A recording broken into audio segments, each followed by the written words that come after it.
Hey, welcome back to another installment or episode of Wrenching with Rob. And I want to thank you all for sticking around and watching me attempt to wrench on this old 73 here. So, again, this is another installment of Wrenching with Rob on the 73.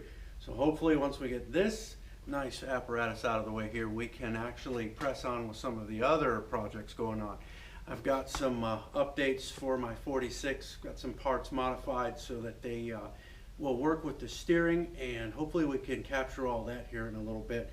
So as you can see, the 73 has turned around a little bit. I don't know if maybe the garage turned upside down or something, but yes, it is turned around. So we identified a while back, or at least I did anyway, you guys were probably not able to hear this, but when I did a rotation on the front wheels, they made kind of an angry noise that I didn't really care for, and I figured that the wheel bearings were all dry, or they were probably just full of water and not very happy, or like I say, angry. So we took off the front drums here. God, man, these things weigh a ton. And proceeded to pull the wheel hubs off and all that stuff. I didn't really capture that on film. I hopefully will get that reinstallation. So the taking apart is just the reverse order of the installation part of it. So we'll bore you with the reinstallation part of it when I get that far. But right now, as you can see, it's all apart, and I will take you over to the hubs and what we found. So be right back. Okay, so we're back. I'll try to stay out of the camera as much as I can. So here's our hubs. At least this is one of them. We actually put this one back together, and I'll go through all that. But the drum's off of it, as you can see. And we actually have some brand new Go Fast races installed in there. The bearing and the races installed on the other side with a new grease seal. If you have the chance, I would definitely recommend when you pull these things apart to put a new grease seal in here. But here is one of the only good bearings out of the four. So what I'll do is I'll wipe it off a little bit. It's still got a little water/lube on it from before. And so what we're looking for in here is, if you can see this, hopefully the camera will focus. I'll stand back here, maybe I can see a little bit better. But you are looking for nice shiny bearing surfaces here. As I rotate them around, they look good. So they're all shiny all the way around. There is no dark discolorations or rust, or and all these nice fancy little roller things are in there, and their nice little cage here is all good. It's not all bent to snot. And then the inside of the bearing here is also not blue looking and scratched and pitted and rusted. So this bearing was actually in good shape. But since the other four were angry, and I'll go get one of those and just over here in my makeshift parts cleaner.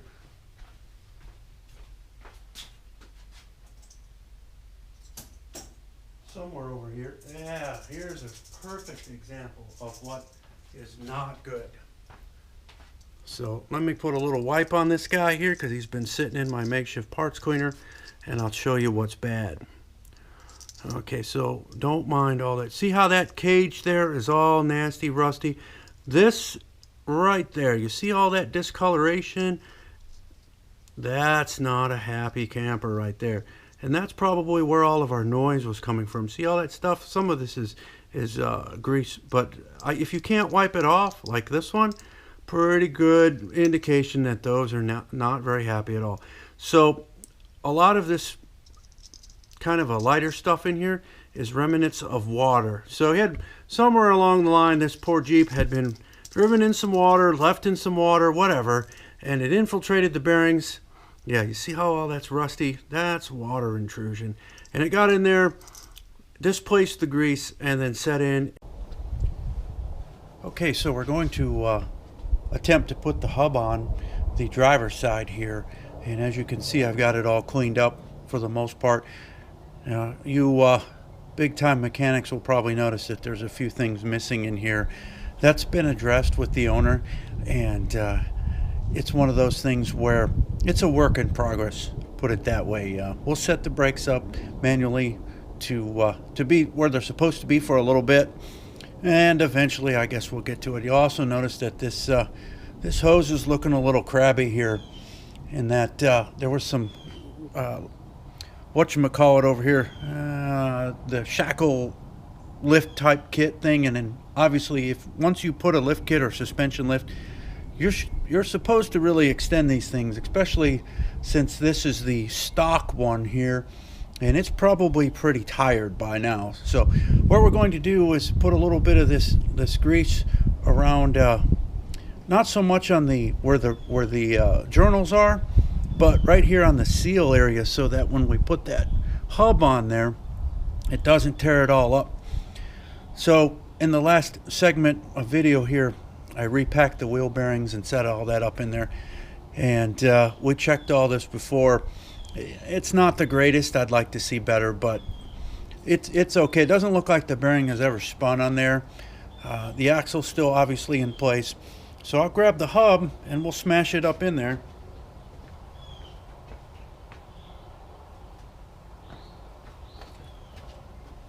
So just a few minutes ago, if everything works out, you saw that I had repacked the wheel bearings and then smashed a new seal in there. And again, we'll coax this seal into going on there happily. So we'll put a little bit of extra on the seal, and I'd already did it on the seal area. The hub isn't the cleanest, but it'll work. The bearings are in there. If you put the seal in before you put the bearing in there, that's very self-critiquing. So we'll try to put this up in there carefully. Hopefully I didn't forget anything. So this is supposed to go on there cooperatively, but it is not for some reason.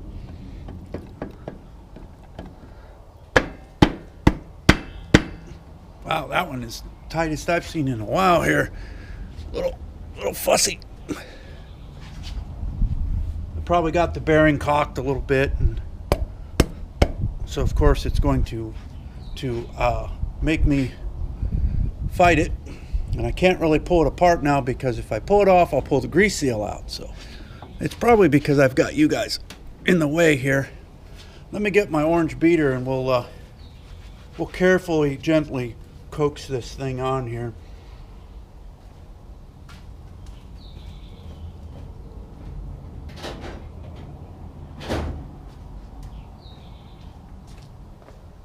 If you guys and gals haven't noticed already, I call everything a beater.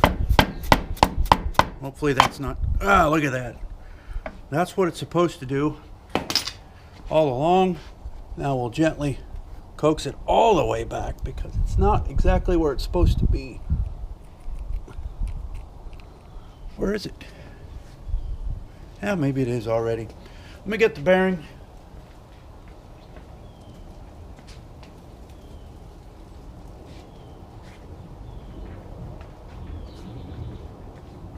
Nice and lubricated there. We'll work this guy right into its home. Yep, it's not all the way where it's supposed to be, so we'll gently start the knuts, and we might have to give it a couple more gentle persuasion taps here. All right, so most of these four-wheel drives work the same way, and they have a couple of these nuts, or the Fords sometimes have a one with holes in it, the lock, whatever. First thing you got to do is mash this custom little circle with the notch in it, and then line it up with the notch in the axle. We definitely have to go further. These are not to be taken off with a hammer and chisel, but I'm not going to say that I've never done it. Sometimes you do what you got to do, but it'll sure make a mess out of these things. So we'll start that guy on there, and then we'll get our special socket, not to be confused with the hammer and chisel.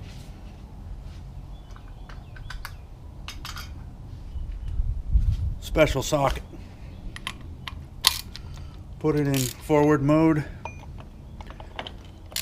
and we'll work that guy on there. See how it just went? There, that's where it's supposed to be. So hopefully we didn't take the seal out when we did that. I doubt it. So we'll put a little tension on this guy. The book says 50 foot-pounds of old torque. So what we're doing when we torque it like that, at least what I was taught, is you're seating the bearings. So we'll put a little tension on that. Guy should roll. If he doesn't roll, then you got some issues going on there. So it rolls. It's a little tight. I think it's probably because I have a plethora of grease in there. You like that big word there, plethora. Getting old. It appears that bending down like that is very difficult. Old school torque wrench right here. It's not the old clicky or the beepy or the lighter, or those ones tend to set you back a few pennies, and I'm all about saving the pennies. So probably can't see it, but the whole object of this is to pull on this until the needle reaches the appropriate area, which is going to be in between that 40 and that 60 right there. So camera's probably a little too close. Usually they say to rotate this thing as you're doing this. So I'm going to bring it up to 40, or excuse me, 50, what it says. And then I'm going to back it off a 16th to an 1/8 of a turn. This is per the book, because I think the bearing should be seated by now. At least that's what the book says. So it should go like that, and then we're going to turn it right about there so we don't have quite as much tension on that thing. And look at that, it still is rolling. It might be a little tight, so I might back it off to 0 like that, and then I'm going to tighten it back up a little bit. So I seated the bearings. This is kind of a feel thing. I like it right there. These are brand new bearings though, and they should wear in eventually. I'm probably blocking every bit of view you guys have there, but I like it there. It seems to be okay. I might talk about indecisive. I might just put a little more on that, like right there. Yeah, that is happy. Put our greasy socket down. Maybe I'll wipe it off just a little bit, just so I don't have all this grease on the ground. And then I step in it and track it in the house. And then the wrath begins. So the next thing we're going to put in is the lock washer. It's a little bit big, and what we're going to do eventually is bend one of these sides over so it covers up one of them flats right there. And the whole name of the game here is to keep it from backing off. So we're going to put this guy in like this. I think it can go either way, but it'll work. And then we'll grab, here it is. This guy ran away. We're going to put the second nut on there, tighten it down, and the book says tighten it to 50 foot-pounds. Evidently they like the number 50. We'll see if we can get it started. Hey, look at that. She starts. We'll run it in there,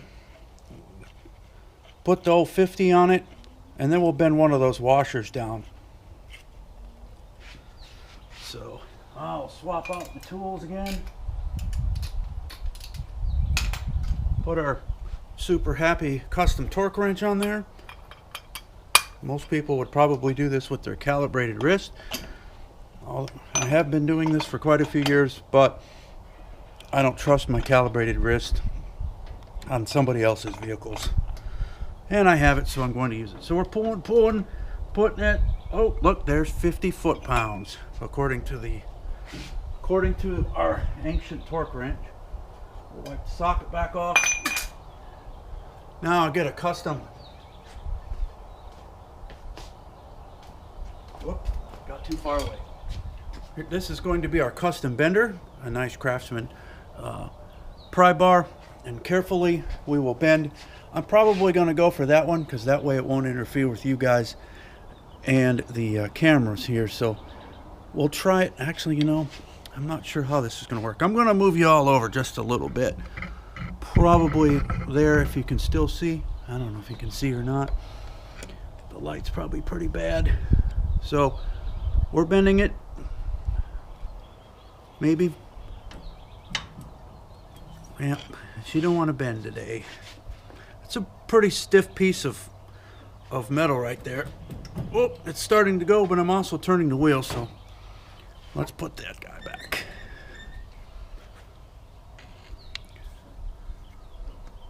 We'll try. We're getting there. Watch it slip out and smash something. There it goes. You see how that's going? Right there, that's starting to bend over. That's what I want. I'm trying not to catch everything here. Whoop, that was probably you guys. Almost there.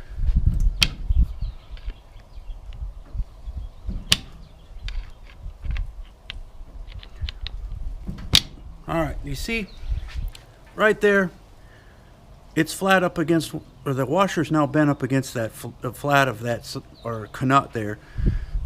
The whole object is to keep it from backing off and losing the wheel and having catastrophic steering issues.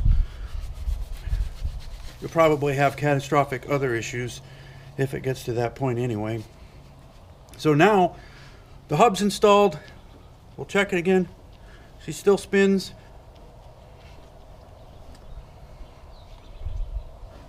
I guess. And now we'll put on the lockout mechanism. So if anybody doesn't know how the lockout mechanism works, this is the axle. Okay, when power is delivered from the transfer case via the drive shaft and all up to the front axle, this part turns. Okay, so this part just idles. This part is where your wheel bolts on and spins around. So if you don't need four-wheel drive and you're not going to be out there tearing up some trails or whatever you're doing, this part will just idle on here. You don't really need it. If you're going to use the four-wheel drive, now we want to engage this, the axle part, to the hub part and make the wheel do its thing. This just don't feel right. I don't know what's going on here. It just feels kind of odd to me. But might be just because it's full of grease. Anyway, so on the old ones, the original ones, this was all locked together. All of this turned all the time.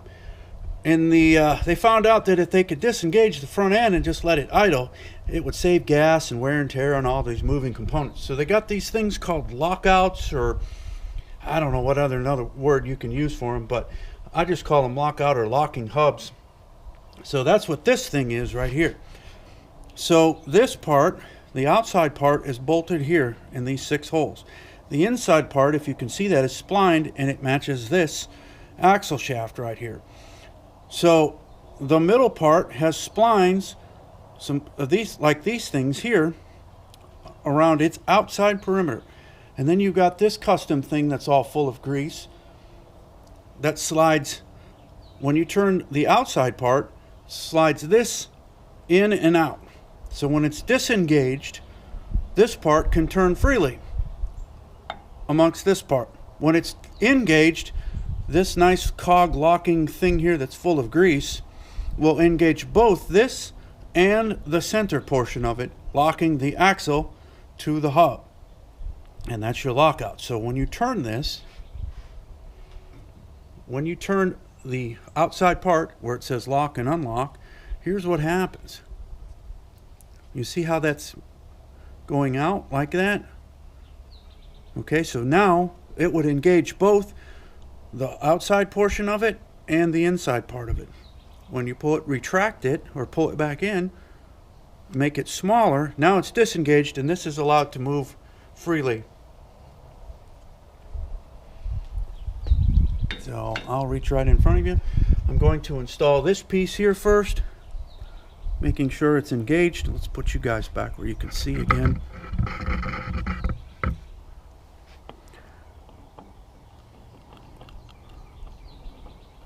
And it's very cooperative, as most things are. There it goes. So now what we're going to do is line that up with that right there. And we'll start our bolts. Wipe off all this excess grease. And that, in a sense, is how lockouts work. Now, all of them work pretty much on the same principle. They may use a different inside portion, but the whole object of this is to make the inside lock to the outside and vice versa when you want it to freewheel. I'm going to have to back you guys up a little bit while I put some tension on these bolts here. Maybe we better get you even safer, because chances are this part could get a little wild, or I'd slip off and knock the camera over. And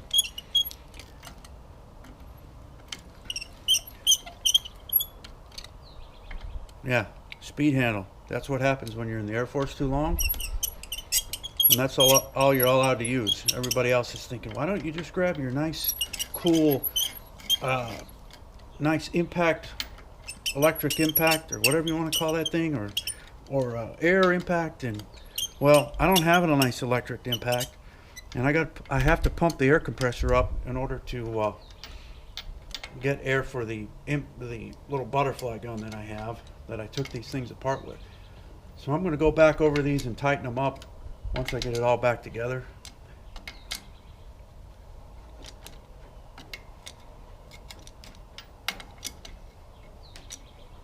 Because that's probably not tight enough. And the last thing we want that thing to do is come apart while you're driving and have the old catastrophic steering issues. Not that that would cause any problems. So we'll use our handy gasket scraper here, doubling as a pry bar, to scrape some of this angriness off here so that it keeps some of the water out when you're driving along. But chances are, if you drive in a creek or however you guys call that, wherever you're at, you're going to have water get in here anyway, no matter how much you seal it. So probably not a good idea. Or at least if you get done running through the water, better drain all this stuff out, because water and oil don't get along very well, and that tends to wreak havoc on all this stuff in here. So, made a nice mess on the floor. It's got a gas. Well, we'll wipe that off a little bit. Oh, nice, more grease. I'm going to put a little bit of gasket sealer on this, and then we'll put that back in. I'll bring you back in a minute. So, got ahead of myself a little bit. Almost forgot to put the snap ring in there. And let's see if we can get you guys all the way in there and see that. I don't know. That might help. So there's a little snap ring that goes right on the end of the axle there that keeps that guy happy and in place. So I'll try to put you back. Oh, one of my legs isn't cooperating here. There it is. Bet that got awful wobbly for a minute. So anyway, got that in there. Now we'll put the rest of the lockout mechanism in here. You want to kind of try to line this stuff up, because if you don't, you're not going to get the bolt in there. So I put that lined up with one of those guys. So now I'll get my bolts, my little Allen guys, and if you live up in one of them cold climates where there's lots of salt and that red stuff that makes the crust, as old Vice Grip Garage calls it there, the weight reduction, you'll notice that these things that generally they don't like to come out too well. And luckily for me, I'm in Florida, where most of this stuff is, if you can get to the head of these Allen screws and get all the dirt and yuck out of there, you'll probably get them out. But not the case when I lived up in Minnesota and everything was crusted shut. Usually these guys like to twist the head off, or they'll round out, or they'll fight you every possible chance that they get. And it's not very fun sometimes. So hopefully I'm staying out of the way and you guys can see what I'm doing. Not that, you know, putting screws in is very interesting, but I guess it's a necessary evil. It seems like there's got to have so many of these guys. Now, I wouldn't put these some ungodly tight that you can't get them back out. I'm sure there's some kind of specific torque and stuff, but I don't have a torque wrench that really cooperates in that lower end of the department. So this is one of those incidents where I'm going to use my calibrated wrists, but I am going to go over the whole thing once and make sure that I got all the bolts tight. Whoop, that one's trying to fight. And I like to go, because there's 6, I'll go 7 times, make sure I didn't miss one. So let me give you a little demonstration here of how that works. You notice that I can turn this very freely right now. And it says free, in other words, unlock. So I'm going to turn it in this anti or a clockwise direction like that until it stops. It stopped, and I'm going to rotate it a little bit. You should hear sometimes you'll hear a click. And wow, see, now I can hear it engaging the drive shaft or the axle in the center.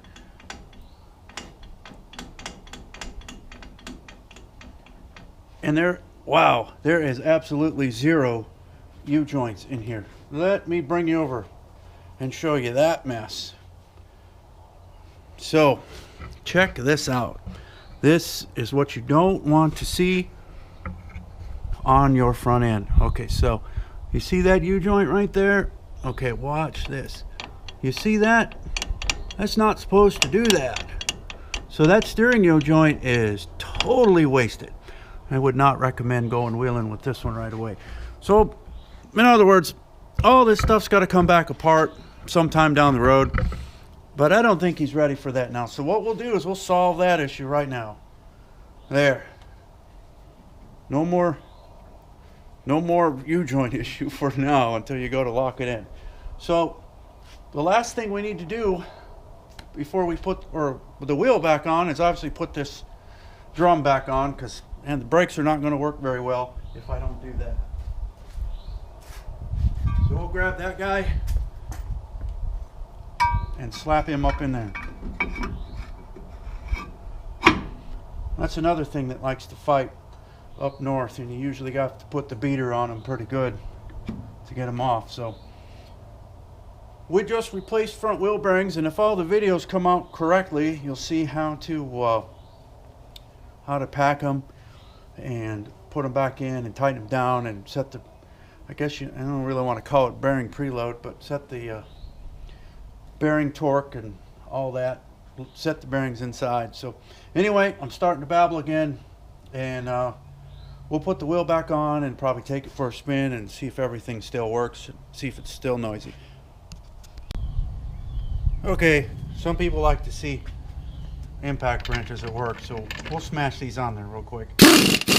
Noise alert, as Musty likes to say.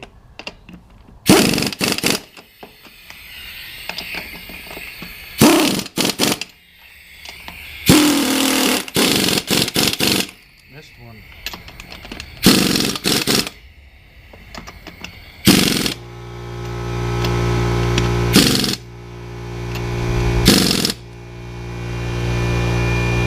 Going to the other side.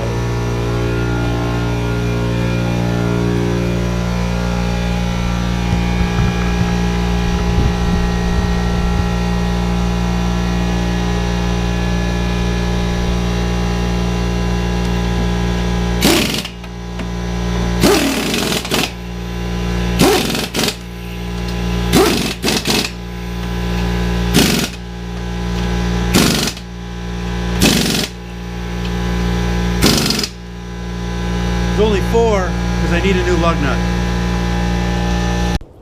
Now we'll let it down.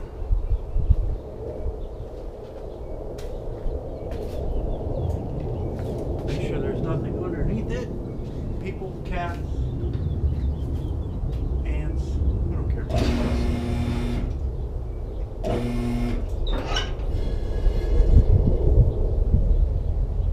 going down, maybe, slowly.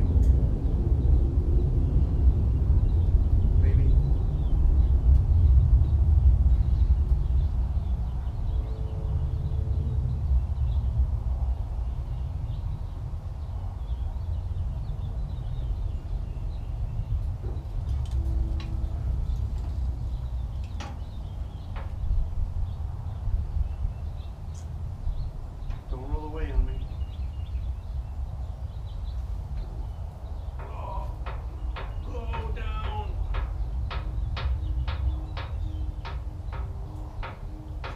Lift isn't very happy today.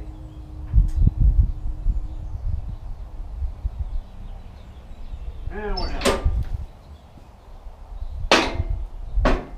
Maybe. Yeah, you don't want to see all that crap. Okay, as I roll around here, so We did the front wheel bearings on this. Didn't do anything with the brakes. They seem to work good enough for now. It's now a roller driver. You know, I wouldn't go very fast with it, but it's enough to get from point A to point B and kind of look cool when you're driving a Jeep. So that's going to conclude this episode of Wrenching with Rob. We did the wheel bearings, and I want to thank you all for hanging out. Remember, I'm not a professional, and there might be something going on here that's not kosher or not cool or not the correct way, or maybe somebody has a better way. Feel free to comment. I'm learning something new every day. So I don't take this as the only way to do things. I'm sure there's better ways and with better, more proper tools, but this is what I have to work with. But I do thank you for hanging out and kind of watching me tear some stuff up and hopefully theoretically put it back together. So have a good day, and thanks for hanging out, if I haven't said that before. See you.